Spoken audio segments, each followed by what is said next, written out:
Milicia naglunsad ng outreach program para sa mga batang nasa mga bahay ng punan sa General San Tarlac, pinagkalooban ng siya na tulong. May hapon na balita si Virgilio Buna.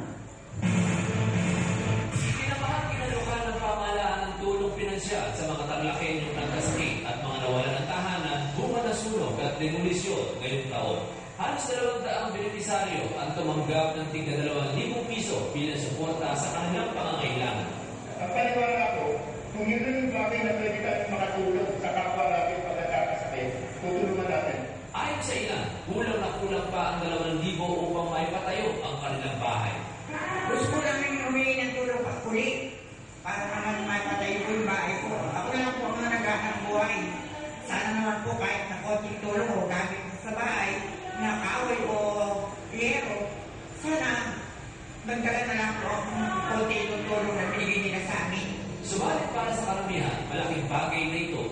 Nagpapasalamat kami ng malaki sa tulong bigay niyo sa amin. Biyayang pinagkalooban sa amin.